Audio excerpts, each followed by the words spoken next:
Hello again, my favorite Hi. guest. I am philosopher Bonnie, and I am here with Bela Watson. And this week we're talking about addictions. And I just wanted to start out. Thank you for coming. And we may be joined by one other person. We'll see. But I just wanted to start out with talking about the distinction between a think tank and a feel tank, because we're calling this series Feel Tank. And I was thinking about it, and for a think tank, I would want to invite people who wrote textbooks, people who are currently documenting the wisdom that we have about addictions, that are doing the research on it, that are solving the problems, that are starting the programs, that kind of thing. But for a feel tank, I would be looking for people who have lived through it, who have dealt with their own addictions, who have been impacted deeply by other people's addictions. And that's true for both of us. So, and also true for the other person that may or may not join us. But and I think I just want to turn the microphone, the metaphorical microphone, over to you and see what there is for you, because I know this is a big topic lately. Yeah, thank you. I was speaking to you earlier. Just want to say that I had my own hesitancy of wanting to be recorded for this meeting because the topic of addictions, I feel that shame is the biggest dominant emotion around either participating in the addiction to self-soothe, or as a family and friend member of someone who is going through addiction. It often becomes too shameful to talk about. So it's not surprising to me that we're again alone having this conversation, because it's very delicate work, and to uncover it takes so long within oneself. And I almost didn't want to come. In my personal instance, it feels like admitting to having addiction be part of my life in any capacity, somehow in the eyes of others places me into a positionality that is less respected. And coming out of not substance addictions, but other kinds of addictions in my own self, having the respect of colleagues and other people who could advance my position and my worth in the field, has been actually an act of respecting myself, to not waste my energy on time and people and situations that will not serve my growth, but tend to just weave themselves back into ego, thought, perspective. And so it's been difficult navigating that territory, but yeah, I'm just not surprised that it's the two of us showing up for another subject that requires maybe unpleasant mastication. Yeah, for sure. And I feel I didn't want to show up for this one either. And for me, it's a little bit of a different spin. I've talked on video before about my struggles with tobacco, and I've talked very publicly on Facebook about my difficulties with social media. I'm very addicted to my phone. Facebook was out yesterday, and I was painfully aware of it all day. And I was probably one of the first who found out it wasn't down anymore. I just kept refreshing all day. And might be a good time to talk about the definition of addiction, like what we're operating from, because there's a lot of qualities to it. I have a master's degree in social work, and amazingly, I put my phone on do not disturb, and it is ringing. With actually, and somebody who's quite addicted to alcohol is actually calling me. I think it's hilarious. I didn't invite her because I know she wasn't going to face it. But sorry, I got real distracted by that. She must have hung up and called back. You're talking about defining it. Yes. Alcohol, tobacco, and other drugs was an interesting class because we had a lot of conversations about what an addiction looks like and what it doesn't look like, because we want to be treating people appropriately. And so the categories that people usually, the criteria is usually that there's a craving. That's usually a necessary component. But it's kind of not always. It's kind of not always. It's really the only thing you need to make it an addiction is doing something repeatedly that doesn't work for you and not being able to stop. You don't really have to have a craving for it. Because I don't really crave my phone. It's not like I'm craving Facebook. Maybe craving connection and looking to Facebook for it. But I find my phone in my hand unconsciously often. And I can't stop it. And I've tried for years. And so what there is to do then is harm reduction. So I monitor the amount that I'm on my phone. I make it difficult for me to do things unconsciously. I don't have the Facebook app on my phone, so I have to use the browser, which isn't as much fun, and it doesn't give me as much dopamine. And I do all kinds of things to mitigate the damage, but it's still very much an addiction. And then I smoke weed, and I smoke a lot of weed because I'm in pain a lot, and it really helps me tremendously with the pain. And I crave it. I mean, I absolutely crave it, but it doesn't really not work for me. It's got a couple of side effects that, there's like a little bit of a cough, it creates some mucus that's maybe like not the best, but it's legal now where I am, so there isn't really much harm. And I know I can stop. I've done it. So I wouldn't call that an addiction, but people looking at it would call it an addiction because I very much crave it. So it gets interesting when you start to like dive into the details of it. And it turns out that the substance doesn't matter, the behavior doesn't matter, the thing doesn't matter, none of it matters. The pain that is present, that has you looking for it, the disconnection that has me looking for the connection is actually the thing to be doing the intervention on, not the thing itself. Taking addictions away from people without addressing the underlying cause doesn't really help anybody. And that's what we do, which is the reason that so many people are addicted to so many things.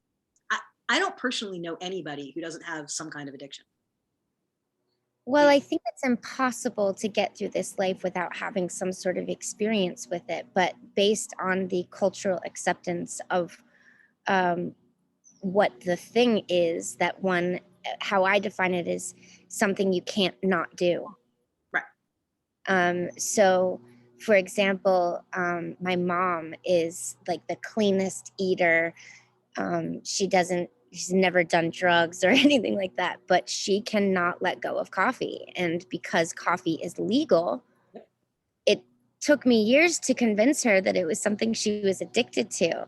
Yeah. And before she would go into surgical procedures, she would have to be prepared enough for it to stop her addiction to it by backing out of the quantity quite a bit. And then after she would wake up from surgery, she would get a migraine because it wasn't in her system. And so the body has then become dependent on the thing. And some schools of thought may call that an addiction as well, when the body has changed its alchemy to which it therefore requires it in order to keep going. I know I was married to an alcoholic, and the most important drink of the day was the first one, so that he could minimize the damage that his body was going through withdrawal, even in a 24-hour cycle. And so, when I look at that, that's like, oh, that is addiction to substance. But like you're saying, addiction to Facebook, yes, that might be the dopamine and also substance. But I think you're hitting an underlying thing here. And even our conversation last week is touching on, which is like, what is creating the addiction? We talk about, in Al-Anon, the statement was said so frequently that the alcohol is the disease. Alcoholism is a disease. And I struggled with that, because I get the point that they're trying to say, that they're trying to stop shaming and blaming someone who has this difficulty. But really the dis-ease is in the psyche about identification of self, held so firmly that the release comes from having some sort of substance that takes us out of that frame of mind. And when we were speaking on grief last week, the reason I loved the definition that I found so much is because it was saying that it's a normal and natural response to loss. And that when that it's not pathological. But when we were talking about searching for new life and finding new attachment places and new levels of connectivity with other, then the need for something else to fill that space can kind of quiet down a little bit. But when we don't do that, when we don't find new pathways out of that, depression sets in. And so, I always go back to, like, am I going into this addiction pattern again because I'm depressed? And so it's more about addressing the why I'm reaching for the thing, and then doing things to try to help myself soothe without the normal thing that does that. But it's very difficult because in my instance, some of my patterns got set really early on and were positively reinforced. And so, so smoking tobacco was always my hardest one. And I wrote about 15 pages in my journal on this a few weeks ago, after I'd lost my ex-husband. And I was like, what? We need to talk about addiction again. And I went back to the source of the moment that I started. And I was 14 years old and I was at dance camp. And all the other girls were bulimic. And I was not able to make myself throw up. And so I learned how to be anorexic. But even that wasn't enough to start getting me to lead roles. And so at summer camp, I was called into the main director's office, and they had a very firm talking to me about if I wanted the lead roles because I was talented enough, I was going to have to drop weight and figure out a way to do it. And I was struggling so much because I didn't have access yet to hard drugs or anything like that in the next few years young dancers were getting access to and were using all throughout college. I was at the #1 university in dance and public colleges, and almost all of them were on cocaine in order to manage their weight, and I wasn't. So I was the fat one. But that summer, You were the after fat one, this, and I'm sure you are also like not at all fat in any way, shape, or form. no, but in the dance world, yes, I hear not that. in So the I just normal didn't people want world. to let that go. But that summer, my resident assistant, who was a bit older, she had learned of the conversation that had happened, and she asked me if I wanted to go on a walk with her. And so we walked around the campus where we stayed, and then we sat down and had this very heartfelt conversation. And first of all, it was just such a good feeling of not being alone in that moment, Yeah. that that kind of set the stage for being comforted amongst my grief that I couldn't even tell anyone about. If I was to tell my mom that they told me I needed to drop weight, she would have come and picked me up in an instant, not understanding, even though she was the one that turned me on to controlling my diet. And so there was a lot of not telling. Well, then she told me, you must not have a gag reflex, my RA. And I said, no, it's very weak. I can't make myself throw up. And she said, mine too. I've chosen cigarettes. I've chosen tobacco because it, doesn't, it makes you lose your appetite. And it comes from that dizzying effect that the tobacco gives us. And so that summer I smoked all summer with her. I got the lead roles. And then I was asked by 3 of the 5 top dance companies in the world to come dance for them as an apprentice at 15, in like 6 months. And I was being made fun of at school for being so skinny, but the dance world was like exploding. All of the opportunities were at my fingertips.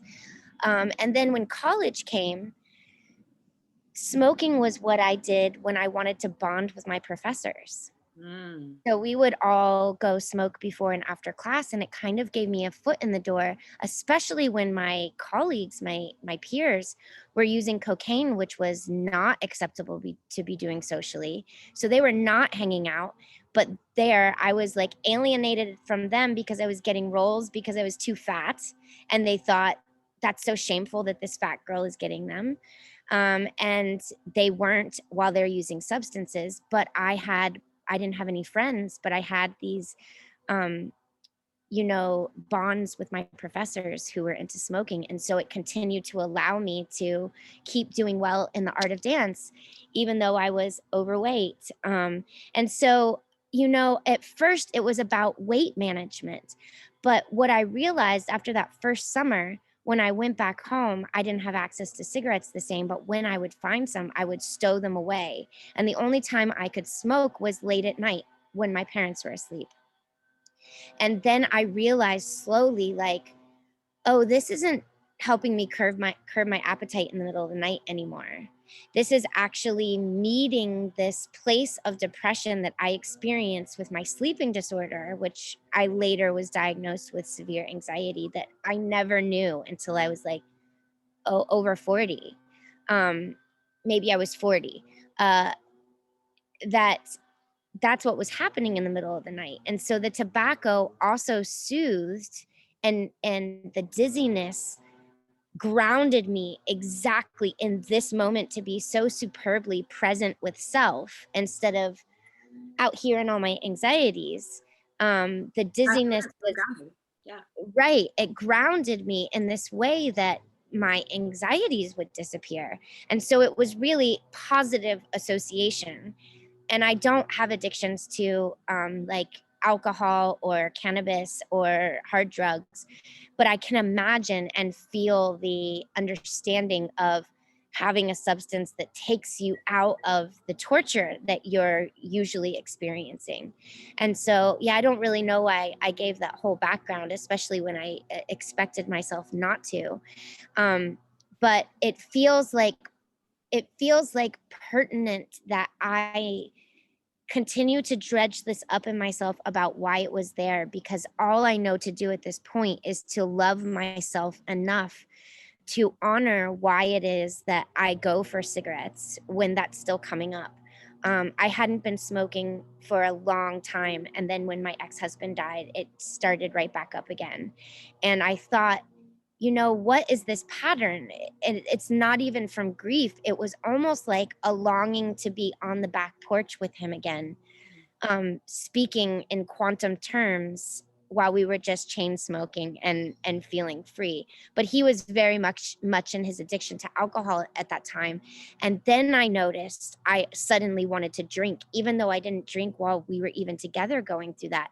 And so I was like, this isn't even coming from sadness or loss or grief or anxiety or anything. It's almost just this like familiar pattern that I'm wanting to pick it back up to reminisce uh, the heartfelt connection that I had with him from long ago. Yep. And so then I was like, wow, why now?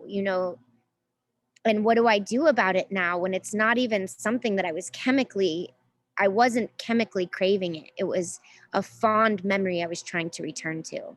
Yeah. You were trying to go home in a way, and it's kind of a friend too.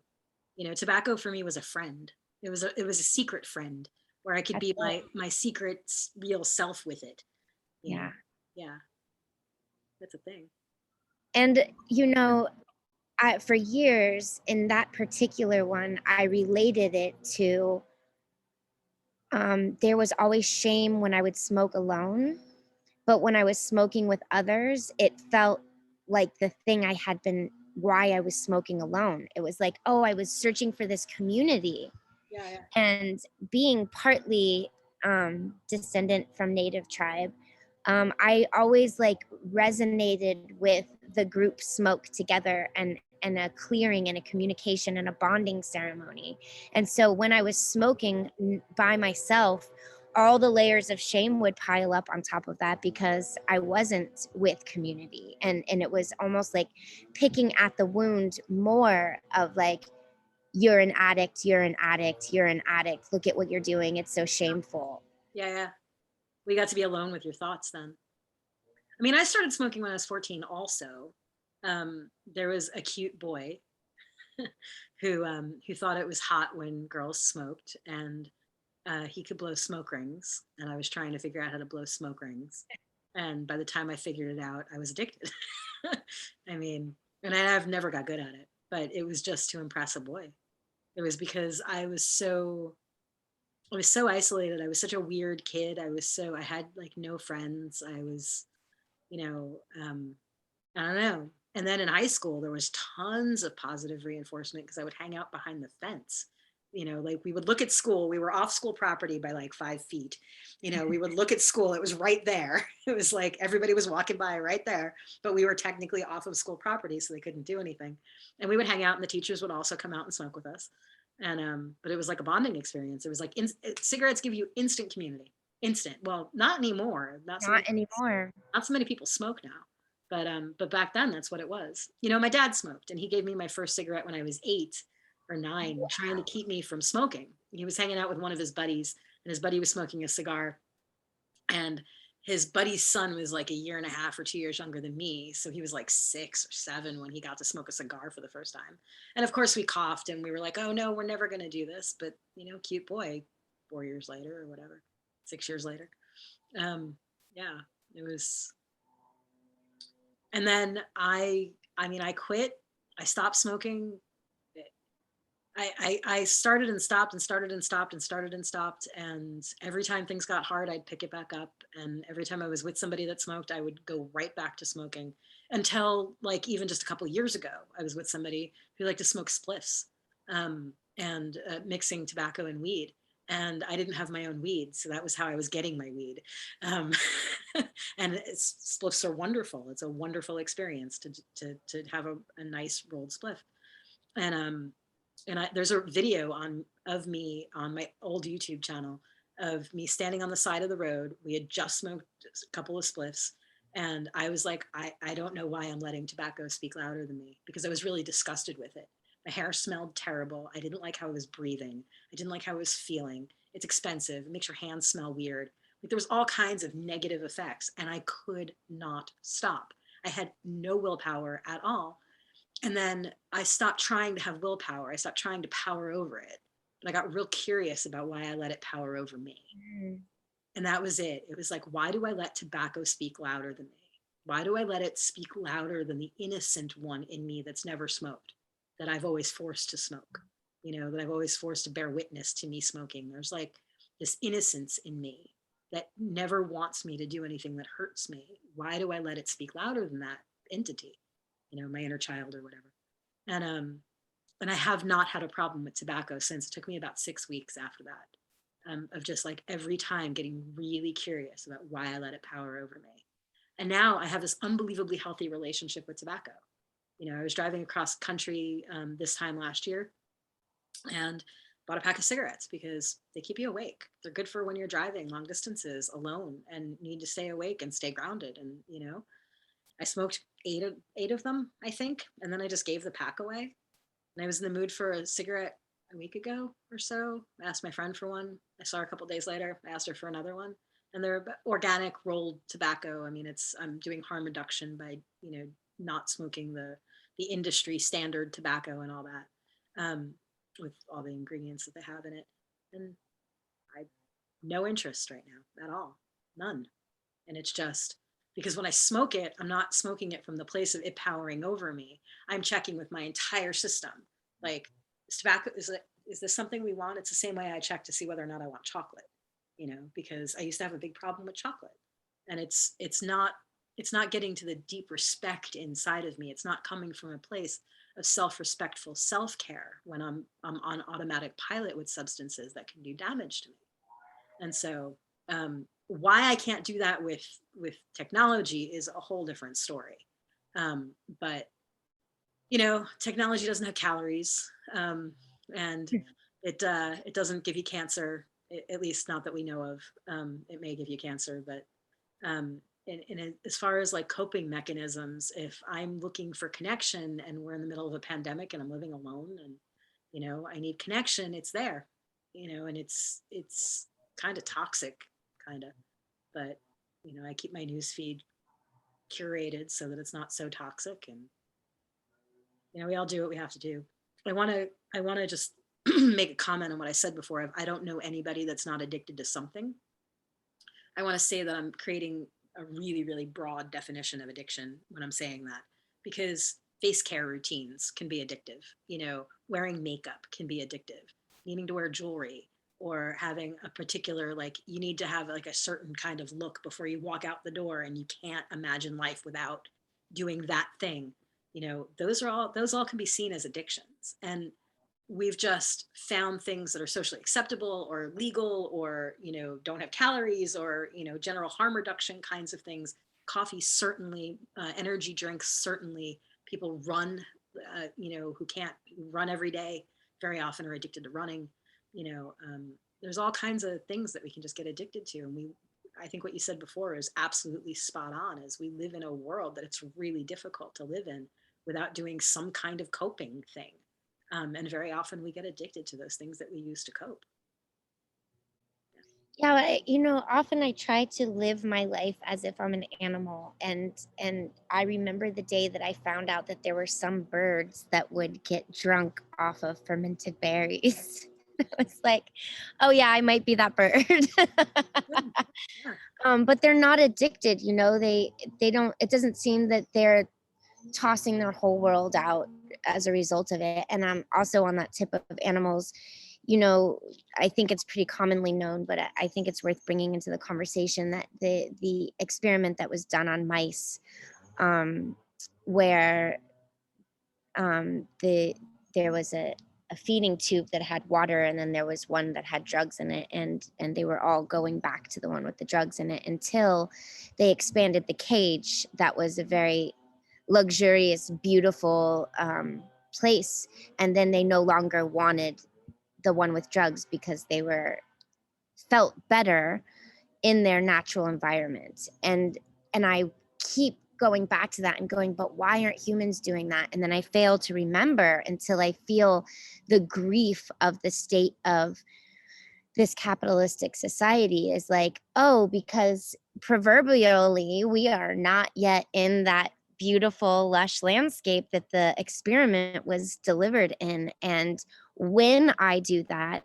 when I put myself completely in nature, or I go to an off grid living situation, um, I do feel better in my body, but still the addictions show up there. Coffee and tobacco are, it's almost like it definitely has to do with being social, for me, those two things. Yeah.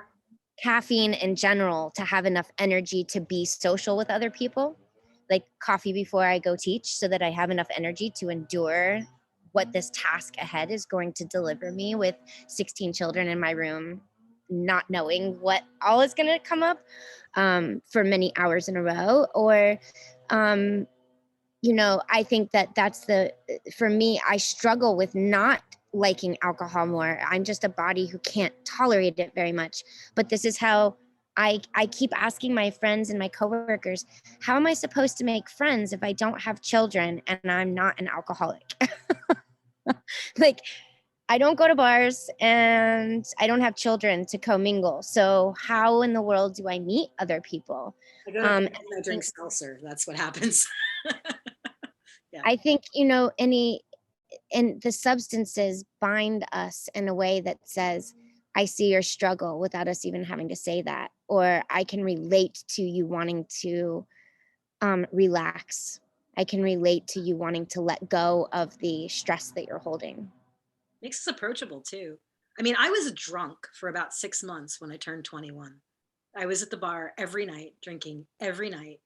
Um, and then I looked at my life and I'm like, do I want to be like this? Do I even enjoy this? Do I like this? And then I looked at all my friends and they were all alcoholics.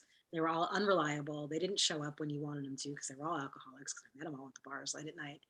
And I just stopped drinking.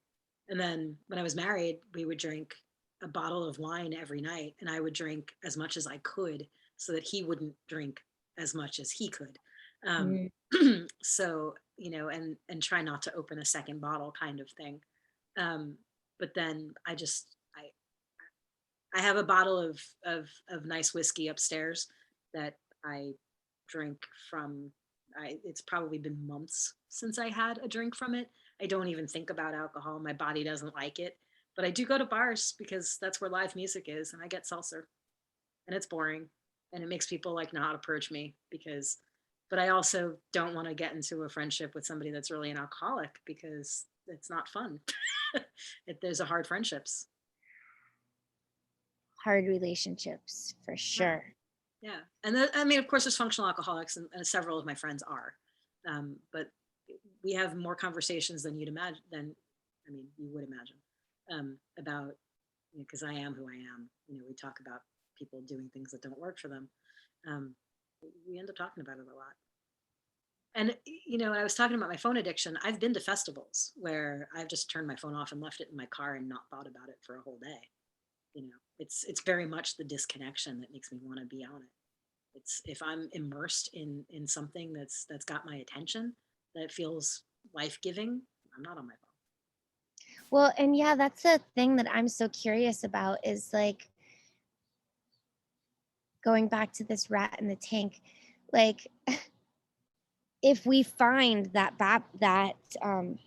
heaven outside of Babylon that gives us those connections, then do we still need the substance? And I find as an adult, gosh, it just keeps showing up. But again, I go to festivals. Sometimes I'm there for 10 days between setup and cleanup, setup, festival, and cleanup. And I completely forget about my phone. But when I'm back in Babylon doing the things, quite honestly, my only connection to other people is done through this social platform. Otherwise, I go into my job, I work, I do that all day, I come home and I lay in bed. And then it's like, oh, I wonder what these people in my life are doing, and knowing what their challenges are, what they're celebrating, or what their pains are, is it keeps me in tune with them. And people keep saying, oh, Facebook is so addictive, or this is so toxic. And I don't get that. I don't understand those sentiments or those. I get that Facebook's potential is toxic, but for example, my news feed doesn't have a lot of negative. I don't see negative stories in my news feed. I see the humans that I love posting about their daily ups and downs, and it just widens that circle that is my family, as if we're at a festival fire pit together, and everyone's taking their turn sharing what's going on in their life. That's good. And I love that about it. So I don't really understand how it's bad, and I certainly wouldn't want to give it up. But last year I gave it up for 7 months, and I replaced my attachments with people to attachments to trees. Ah, And, then when I turned back on social media and was back in the workforce and doing all these things, I wasn't able to get to my trees. And then this past weekend, I went and revisited my trees, and I was in tears. It felt like these humans that I loved, I had created a relationship with them that was as significant, if not more, than human relationships.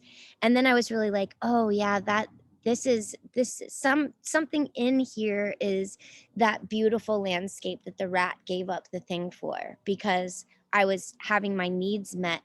And then I kept asking, what are those needs? It's more than just people to connect with. It's the quality of experience yeah. of connecting. And so for me, I just started adding some more things about that, which is kind of helping me figure out the people that I want to make connections with here, which is like, I know that I want it to be outdoor and in an earthen environment where I am hanging out with people. I was fasting for 12 to 16 hours between night and morning before I had anything, no coffee, no nothing, before I went to get into my trees. And I was stretching and moving my body very freely. And most of the trees that I go to, they're pretty hidden, so other people cannot see it and make a squabble about it. But, and I realized, okay, those are the characteristics I'm looking for in friendships. And gosh, aren't those very difficult to find in friendships? Particularly, and this is maybe just a nuance to me, but in the same locations where I go to make and earn money. Mm. So the things that I'm looking for are very much away from Babylon. Yeah. But yet where I dwell is very much in Babylon in order to afford this whole thing. anyway, I feel like I'm ever learning more about the things and requirements that I should know by now, I feel like, but still am curious and questioning and trying to fine tune what it is that I'm missing in my life to why I would ever pick up a substance to try to soothe something again. And the bigger question for me is like, how long will I be able to go for me, like caffeine? How long will I be able to keep having caffeine 2 or 3 times a day in order to keep up this pace before my body goes, and gosh, I don't want to go through dis-ease or dysfunction to the degrees that I have been before. And so I know that I must limit the amount of caffeine I'm taking in. But on seriously hard days, still today, and I'm not someone who eats like this or drinks like this, I will drink a Red Bull just to power through 4 more classes. Ah, you know and I accept that there will be a crash at the end of it, but I just got to make it through until the crash happens. And then so I'm like damaging my body to make it through for others so that I can earn enough money to do what I love, to have a life that I can afford. And it's those things that tell me, oh my goodness, that's not the same as the rat in the cage. Because until we're living in a culture and a society where we don't have to do so much in order to make it, there seems like there's always going to have to be addictions to make up for the way that we're damaging ourselves as um, organic animals who shouldn't be existing off of those substances in the first place. I, yep, I hear you. And I went through something similar with the caffeine a bunch of years ago too, and then I had the crash and I've been like not okay since. I'm kind of disabled, you know, but, uh, but I'm noticing, Picking up caffeine, you mean? huh? By not picking caffeine back up? No, I mean, I couldn't. I mean, I still drink a cup of coffee now occasionally, but I can't have more than one. I mean, there's just I can't. It's way too That much. has a negative impact. Yeah. I Although see. it's better actually. The less mineral deficient I get, the better I can metabolize stuff like that, which is cool. But no, I did 5 hour energies. That was I did coffee and 5 hour energies and power overed and did all that stuff. And yeah, to keep a roof over my head. And then I stopped trying. I ended up just moving into my car because I just couldn't keep a roof over my head anymore. I couldn't power over the quiet thing in me that needed respect. I was forced into self-respectful self-care because I was killing myself. And I noticed it and I just couldn't do it anymore. And I wasn't killing myself quickly enough. Mm, mm, mm, Unfortunately, there was nothing killing me quickly enough. mm. It was going to be a long suffering thing, and long suffering things suck. So, I mean, I'm in a different kind of long suffering thing without substances. But I mean, I had a thing with opiates for a while. They were all prescription and stuff, but I used to mix opiates with benzos, and that was a fun time. If you ever mix a Vicodin, it was actually a meme that said kids never mix Vicodin, weed, and alcohol. Or maybe it was just whiskey, unless you want a case of the fucking Wonderfuls. It's a case of the fucking Wonderfuls to mix Vicodin, weed, and whiskey. It's just, it is. But only if you do it about once a month. If you do it much more often than that, you just don't get it. You'll just be chasing that high and it just doesn't happen. But I was grateful that I had a master's degree in social work before I found that out because, we talk about harm reduction, harm mitigation, and Mm. pattern mitigation. And, we're not living in Rat Park. We're not living, we don't have all of we don't have all of our friend rats hanging out that we can have sex with whenever we want. We don't have all of the food, the best rat food just laying there. We have to work for it. We have to go for it.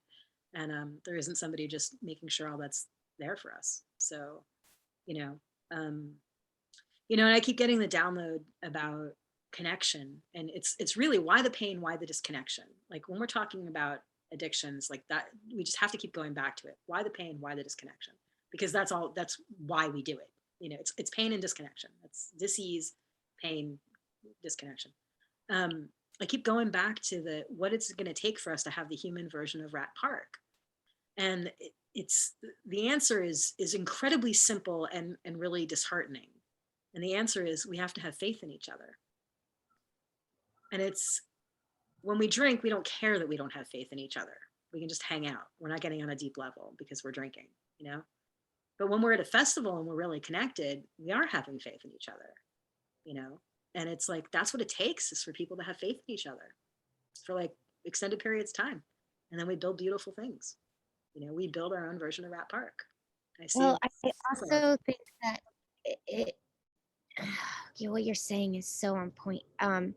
So when addiction happens, it's usually later in our life, but the thing that is making us drink often happens from early childhood trauma.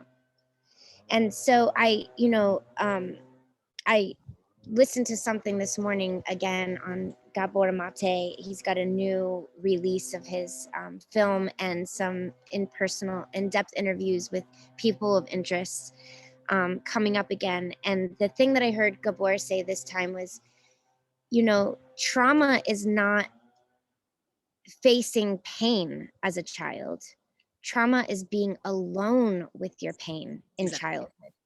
Yes. And I think to myself, oh gosh, well, that is exactly what I recognize. And so what you're speaking about, having faith in others, if a child was severely traumatized, meaning that they lost faith in humans when they were children, like I did, then even when you're in adulthood and you have formed new connection, for me, I still struggle with believing that's real. I don't think that that's actually real connection. I'm like, well, at least I have a weekend where people are in enough substances that we can make believe together. At least it's like 2 days not in the shit hell hole.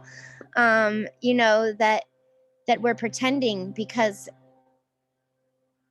I just find that so many people are unreliable, and my CPTSD was my technical diagnosis, childhood or complex PTSD, where they kind of cascade on one another, and then it creates your belief of the world. So by the time you're an adult, even if you want to change your belief pattern, it's so seemingly hardwired into the entire way that you take in all of your images and relationships and otherness that it's almost impossible to get out of, just like it's impossible for a narcissist not to be a narcissist anymore.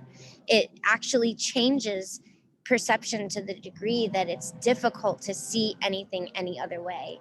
And I've done a lot of work on that for myself, but there's always a feeling of chronic disappointment in others and not being able to have faith in them. And I think that's why tobacco and caffeine are my best friends. They've been my longest friends, because when I'm really feeling like I need to connect and humans aren't the things that I trust, then I go back to these familiar patterns that make me feel comforted or make me feel like life is worth getting up in the morning. Yeah. Yeah. And so I just question how much we are actually able to heal from it, and what kind of scenarios and what kind of endurance of time in those scenarios would repattern those perceptions to the degree that we don't believe our story anymore. Yeah. I feel like you touched on a lot of really important things there. And thought experiment I would propose is if you imagine being completely drenched in joy, right? So you've got a partner that is just supporting you and is delightful and you grow with and you do work with and or whatever it is that you're looking for. That's what I'm looking for. But you have, all kinds of friends and you're living in a community, if that's what turns you on, where you're in service. I'm talking about me, not you. Where, you have everything and then check and see how much do you really want the stuff that you're currently using to fill those gaps, right? I mean, I feel like I feel like tobacco is I feel like tobacco has a place in that kind of life, but it's not abusive, you know. I feel like you wouldn't start your day with it. You wouldn't feel like you needed it before you went and connected, you know. You wouldn't look for it for connection unless you were doing it as a community thing, right? Um, And I think it's just imagine your own version of Rat Park, and imagine, you might still do coffee. You might like the way it feels. I love the way coffee tastes, you I know. love the way it smells. I love the way it tastes. I like the way it makes me feel. Yeah, and I've been drinking it, lately, and noticing that if I can do it 3 or 4 times a week, I'm okay. You know, if I do it every day, I'm not okay. My digestion doesn't like it, but you um, and it's all in the realm of harm reduction then, you know, and it's also like if you came to me and you were telling me about tobacco, if like I was seeing you as a client, and you came to me and you were telling me your story about tobacco and coffee, I wouldn't try and get you to stop them. I wouldn't try and change your relationship with them. I would not take that away from you. I would not talk to you about raising your awareness to what they're doing to you. I would not talk to you about any of those things because I wouldn't want to take a friend away from you without you having another one. I would want you to have some really secure, attached relationships with people you could count on, the people you really did have faith in, and have like a life built. That would be my harm reduction for you, right? Because it's not like you're spending all your money, and it's not like they're killing you right now. It's not like they're landing you in jail. It's not like you're waking up on the sidewalk. It's not like you're doing, really hard drugs. It's there, right? And same Well, thing with my phone. It's, I'm not really working too hard on my phone addiction other than to mitigate the damage. Like my shoulder is incredibly painful, and playing a video game on my phone is really not helping it. So, I'm doing harm reduction with that. Kitty Letter is a really fun game. But I don't know what my point was. well, the thing that you're saying, and I was hoping that this opportunity was going to reveal itself soon, and here it is that the kinds of addictions so far that we are speaking about are ones that they're really subtle on the work that they're doing on us. When we talk about things like alcohol or hard drugs that absolutely change your temperament and your capacity to operate a vehicle or Are dangerous function to others. are right. You know, those are the things that we do have to try to get others to stop doing. And Much more harm minimization focus on that, for sure. Yeah. I feel like one of the greatest gifts my ex-husband gave me was turning me on, forcing me to find help outside of myself. And the being able to have a group like Al-Anon, which is, it taught me as a codependent that the addiction is to power and control, specifically being able to control a situation. And that often codependents are coming from the same fractured or same woundedness in childhood, but their response to that is, you either go into the way of perpetuating the addiction or the one who was helping the addict continue on, because there is a degree of knowing what to expect inside of that we are in control of, and then we fool ourselves to think that if we can get the other person to give it up, then we're fixing whatever wound was in our childhood that caused it, and that mommy or daddy, whoever it was, or caregiver, suddenly I solved my childhood dilemma. I got this person to give up substance for me, and it so rarely works out that way. Yeah. And having attachment to what other people do is something for your own egoic is never a good, that's never going to work out well. But yeah.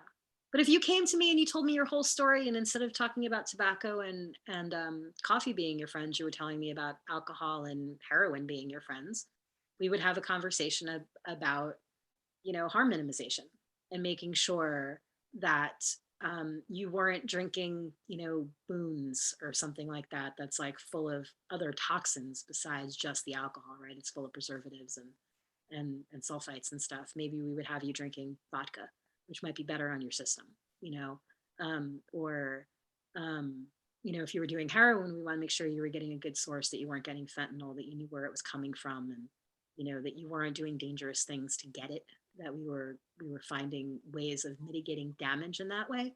And we would try and get you on a schedule where you were being aware of it, and not just completely out of control, unconscious about it. It's the unconsciousness as much as anything else that creates the difficulty with the hard substances, because they tend to make you, they tend to create the unconsciousness, which is sometimes the pain is just that much, you know. Well, and also absolute refusal. Like my ex-husband was conscious. 2 weeks after we were married, he said to me, "You're going to have to get used to this. I drink 8 days a week and I have no desire to quit ever. I will not quit." Yeah, And even though he was conscious of it every day, there was no way that he could be drinking in my presence and us not at least acknowledge what was happening. yeah, He had zero desire to quit. yeah. And so what do we do with those people who are, I divorced him also, so you know, um, yeah, I mean, I knew I would be dealing with his early death one way or the other, whether I was with him or not. And it just made more sense to me to try to go make more of my life than earning money for him to drink it away every night. yeah. Because he would drink a whole box of wine a night. If we had it, he would have all. I mean, there were certainly nights where there was multiple bottles of wine, and and I call him occasionally, and he's like, day drinking, and it's just, and it's been 10, 11 years. So, but I mean, what do you do? I mean, again, it's Rat Park, right? So how much energy do they put into keeping a roof over their heads, and feeling shame for what they're doing, and not having the connections, and people don't have faith in them because of whatever, and they've, and how it's so much easier to prevent than it is to fix. you know Totally. yeah, it's, and as a society, the pandemic has just increased addictions, and increased, Especially to alcohol. especially to alcohol, because it's so normalized, and I didn't realize, when I was like reaching out to my friends, I didn't realize how many of them were day drinking. I kind of like just didn't get it. I'm like, I don't understand why like nobody's showing up, and it's like because people are like not functional, you know and it's just, but we as a society, we're so disconnected, we're so addicted, we are so, and I was hoping we get back to this also, continually looking outside of ourselves for something to make this feel better, and that's it, but it's the stuff outside of ourselves that are making ourselves not feel good, you know it's the and there's only so much of that we can mitigate. There's only so much of the leaf blowers, and the poison in our food, and poison in our water, and noise pollution in general, and light pollution in general, and pollution in general, and I mean, the plastic in us, and all the other things. There's only so much we can do about that. And so since so much of that is impacting this, we're looking outside of ourselves for something to mitigate that stuff, which is really normal. It's like I feel like all that shame that you were talking about would just absolutely vanish in the face of being normalized. If people talk about how much they actually drank, like if you go walk around your neighborhood on recycling day and look in the garbage, you know, I mean, it, you know, so, Wow. Yeah. and I smoke a lot of weed.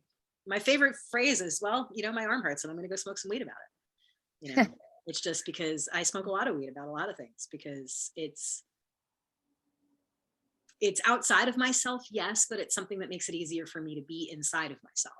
It doesn't, it's a little bit of a dissociative, but it just makes it so much easier for me to be here with you, right? I smoked a few hours ago because there was no way we were having this conversation if I didn't. And I have to admit, I have to be careful about what I do. And so I smoked, and then I ate, and now I know I'm fine, but I'm often a little bit high because I need to be, you know.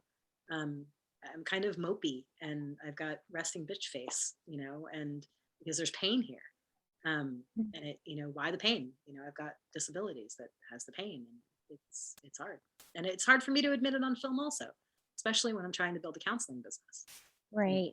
Well, I mean, I think that I sense this about you, and I know it's true about myself, that maybe the reason that I first just said this is why I didn't want to come on film is because if there's a way that we can normalize that we're all having a similar experience, just uniquely, that's the community I want. Those are the relationships that I want, because if anyone perceives me as having a judgmental stance, then we're not really friends. Then they're going to keep alienating themselves from my view. And the reason I know what that's like is because I alienate children from the view of me smoking. I never want a child to see me smoke, because I think, not because of their judgment, but it's like, I don't want to give you an impression that this is the right way to do it.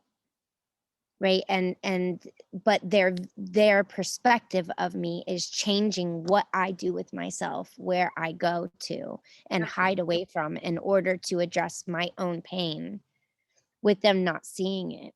Yeah. And so if someone is perceiving me as like, oh, she'll judge me or she'll think this about me, then I'm actually not really a friend that you trust. Then I'm just another somebody that you might come to in a heightened moment of knowing that you need to change, or Mm. to ask for money, or to, I don't really mean something to you if you're not willing to show me your whole self. And so with that idea, that's more like what I want to do. And so many of the things that I have not shared with others, I want to write my book fully. And I'm not doing it simply because my parents are still alive. And I do not want to bring shame to them that will give them the impression that I don't respect them, to keep their misgivings quiet. And I didn't want to reveal my story about my ex-husband, but now he's gone. And so piece by piece, I'm feeling like, oh, well, I may not be able to tell my whole story, but I can liberate myself to speak about me, so that if someone writes a book about me, they can know that there will be no shame, because I'm an open book. And at the same time, I've noticed how being an open book about some things has made me um I'm searching for another word that is meaning similar as victim, in that if I open my story up to audiences that are not in my close network, I stand to be abused Mm. by those people. And so recently, like, I don't know, maybe the last 6 months, I've been playing this game where I don't tell people things, to see what happens instead. Mm. And if people are keen to notice something be different, or if it's really helped me determine if I have friends who are noticing that they were paying attention to me and follow up on things, instead of me just being an open book. But for a long time, in my enthusiasm and excitement about life, I would speak about all of these things that I have in my book, that that are sources of joy and possibility. And people who wanted that done on their land would come to me like a moth in a flame, and work some story into it about how good life will be if only I will come work on their farm or do their thing. And then basically I'm free labor, and they don't honor any of their commitments, and I'm being abused, and I've wasted things. And at the same time, being more free with my story and with strangers, serves to be helpful for a greater majority. Because, for example, not that I think that it would be this way, but if this video went to be viral on some platform, then, or any of the stuff that we talk about, then I'm going to be able to help the greatest number of people that I don't know, because I've ousted myself, which might rub up against something of like, oh, that's so true, or yes, that's the thing I don't really want to say, or she's being forthcoming, I could be forthcoming. But when it comes to those who are closest to me, they are almost personally insulted that I would say, that I would pull anything out to be viewed, because what will that say about them? Oh, I see. Yeah. Maybe So not it's an worry about that interesting anymore. dynamic. Yeah. What's It's, we can't make everybody happy. I mean, No. there's no way we can make everybody happy. And so the only logical thing to do is try and make ourselves happy, right? Um, and what makes me happy is making sure that people see a pattern of someone who is not judging for what we use to get through the day. It doesn't matter to me what you use to get through the day. We may have to have conversations about harm reduction because maybe it doesn't work for you to do what you're doing to get through the day, but I'm not going to judge you on it because everybody from their own perspective has access to different things, has different resources, and some people to deal with their anxiety, they take rockets to the moon. I mean, it's not everybody has that resource, so we drink or whatever. And I also want to say I relate to what you're saying about the not writing things until people are dead. I have a guardian who did a tremendous amount of damage to me in my childhood psychologically, and I don't know. She could have been charged with a really serious crime for doing it, and I don't want to talk about it while she's alive on video, so I haven't. But I will after she's dead for sure. And that, because this is Fuel Tank, I feel called to say that not being able to talk about it because of the damage that it will do to others is probably the thing that makes me the most addicted to other things. For sure, yeah, because it's something that happened to us that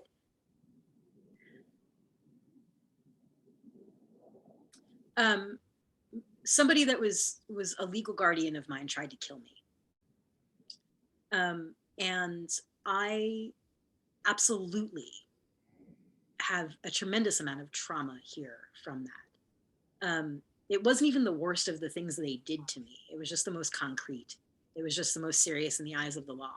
The other stuff was more insidious, the more emotional abuse was just much more insidious. Um, it was actually the thing because it left a mark on the wall. I mean, it. She swung a hammer at my head and I ducked. I happened to be sitting up against the wall. Swung a hammer at my head and I ducked, and she missed and she hit the wall. And so I put a hole in the wall behind me in my bedroom and I put a poster over it right away. And it was just like one of those things, like there was nobody in my life that I could talk to about that. There was nobody I could go to because if I went to anybody at school, there would have been legal issues and people wouldn't have believed me. And, I had a history of lying as a child because I was telling stories about things that didn't happen so that I could get empathy for the things that did happen that I couldn't talk about. A lot of Oh, times that children are lying, that's like what's going on is they're doing the best they can to get the support that they need without being able to tell the truth. And so that had been my childhood, right? So I was known as a liar already. And I already had all this stuff about like not being believed because I told the truth when, anyway, it was just a lot of complicated stuff. But for sure, I mean, I definitely smoked about that. I mean, I definitely smoked tobacco about that. I definitely took a lot of caffeine about that. I used to take packages of Vivarin and spoonfuls of diet, not diet, of instant coffee. I picked that up from Nightmare on Elm Street. And drink it down with Diet Coke. I abused everything that I had access to as an innocent suburban kid who didn't have access to anything because I didn't know anybody. I didn't smoke weed for the first time until I walked out of my parents' house in the middle of my senior year of high school. I was 18. But I don't know where I was going with that. And I definitely didn't plan to say that on a video I was recording. But, I mean, we all have something. We all have something in us that is not fully unpacked that makes us go outside of ourselves to find something that makes it feel better because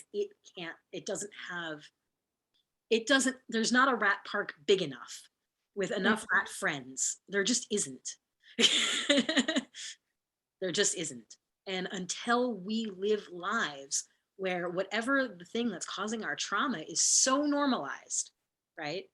That we're just not going to have, and the more damaged we're done by our environments, like it's just so, it's a quagmire.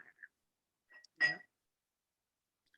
yeah. Well, I think that talking about it at any point, I've learned this through Al Anon and community therapy through CPTSD has actually been the most helpful.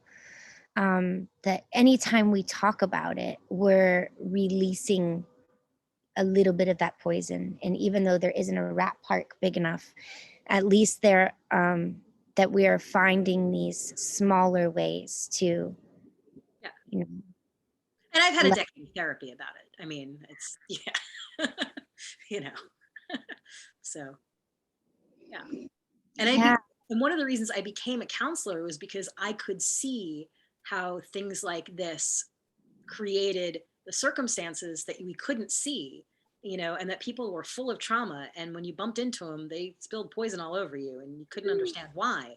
And they had, yeah, why the pain, you know? When people find out my history, they're like, you're pretty functional. I'm like, yeah, actually. Yeah, considering, yep. But anyway, I think we're well, going. I thank you so much for sharing such a deep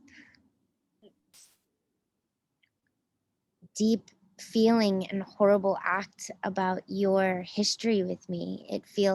I feel entrusted with something precious, which is a defining moment for you. And it allows me to want to move closer into you, to know that I'm significant enough for me to be one that you're telling. And um, while it doesn't say anything to me about you, what it does in this moment is allows me to feel like I belong with you. Aw. So thank you for sharing. I love that. I'm glad. Yeah. And I'm so sorry that you're in physical pain today. Whew. Yeah, it definitely took something to show up for this call, but I feel like that's the work, is to just, give what we can, show up how we can. And, I mean, the fallout from the last couple of years is tremendous, and we're just getting to where we're really starting to feel the fallout. That's it. But if we can just normalize everything that everybody's going through, I think it makes a tremendous difference, because then there's no, shame needs privacy. Shame needs solitude. Shame needs separation. And if we're not dealing with that, then things are easier for everyone. So, Yeah. if anybody's sitting there watching this that's managed to get to the end of this and had a similar experience of a guardian really trying to end their lives, and having your guardian be so resentful that they were going to be that poisonous throughout their childhoods, that, and that you can be a fairly functional adult, after something like that. You can come back from it. And it's not shameful. I didn't deserve it. I was a difficult child, but I'd had so much trauma leading up to that point that of course I was a difficult child. But and I have a lot of empathy for what it must have been like to have been stepping in as a guardian for me at that point. You know, and I've talked to the person about it, and we've been through it. But you know, I guess one of the things I touched on that I just wanted to finish saying, that I realized I didn't tie those ends together, was that the hole in the wall was actually the thing that kept me sane for the rest of the couple of years of my teenage life in that house. Was because I for all the gaslighting that I dealt with, the hole in the, I knew I didn't put that hole there. I knew I knew what happened to make that hole. Um, Proof. it really saved my life. And Yeah. in as much as anything else, things were difficult, but I knew that I wasn't crazy. I knew that it happened. Gosh, I have so much understanding about what you're saying right now. Yeah. Wow. Yeah. But video went a way I didn't expect it to go. And we'll have to have more Didn't know conversations how this about one was gonna go. it, We right? didn't know. Yeah. I wasn't Especially expecting. both of us only one foot, like we're doing this because we said we were gonna do it, but we don't know. It's just important. And I don't know who watches these things, if anyone, but If anyone. we're making the offering. And every Tuesday I'm going to keep doing this as long as somebody shows up and there's things to talk about. So next week's on resentment. Um, Great.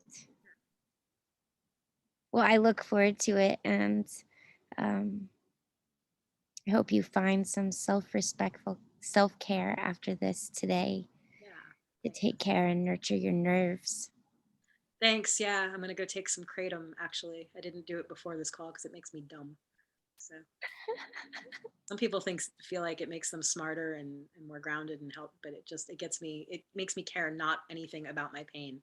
And it's legal and it's easy and but it makes me dumb. I can't connect three thoughts together when I'm on it. So Mm. I love you. I'm glad we I did love this. you too. I cherish you. Thank you. You're welcome. I'm gonna stop the recording.